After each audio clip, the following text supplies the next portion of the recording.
Allez, je vous raconte. Putain, le mieux serait de, de vous le faire avec une guitare, putain. Là, je vais le faire avec mon banjo, ça va être encore plus drôle.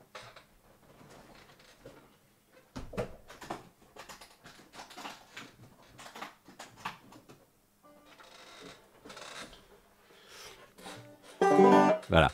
Quand j'ai commencé à faire de la guitare classique, donc moi j'ai fait le conservatoire, guitare classique, et j'avais une petite guitare d'études un peu de merde que tu peux acheter à Carrefour là, pour commencer. Et puis en plus quand ce qui est relou avec les guitares, c'est quand t'es gamin, tu dois acheter des demi, des trois quarts et tout, parce que tu peux pas acheter une guitare d'adulte en fait, parce que sinon bah, tu joues comme ça. Il y a que les enfants coréens qui arrivent à jouer avec des guitares d'adultes. Les enfants de 6 ans, ils sont très forts avec des guitares d'adultes, mais nous, nous non.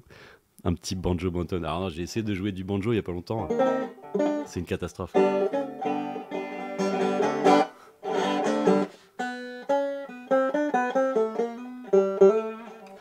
Et, euh, et donc, on part. Donc, je fais un peu d'études, je fais du conservatoire, tout ça.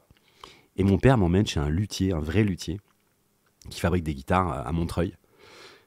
Et le mec zozotait et il avait des lunettes. On aurait dit prof de Blanche-Neige et les Sept Nains, mais qui zozote, quoi.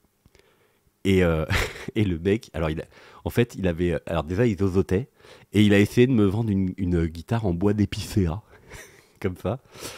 Donc on était moi, mon père et mon frère, mon grand frère, mais on était un peu morts de rire. Moi j'étais jeune, un peu, voilà, j'avais 11-12 ans, donc ça me faisait rire là. Il était là, regardez ce magnifique bois d'épicéa.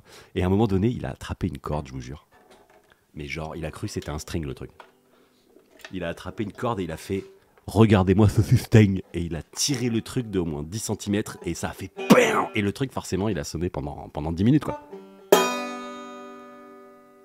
Un truc comme ça. Et quand il a dit, écoutez-moi ce sustain, genre, on n'en pouvait plus. Moi, j'avais trop envie de mourir de rire avec mon grand frère. On était cassés de rire. Et du coup, maintenant, j'arrive plus à dire sustain normalement. C'est plus possible.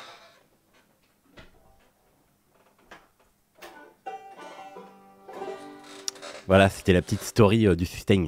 Mais big up à tous les gens qui zozotent, dont mon Pierre-Jean. Ah, c'est pour ça que t'as dit Pierre-Jean. Dont Yoshi aussi. Yoshi a un petit feu sur la langue, hein, quand même, mine de rien. Et Pierre-Jean, il a un gros cheveu sur la langue.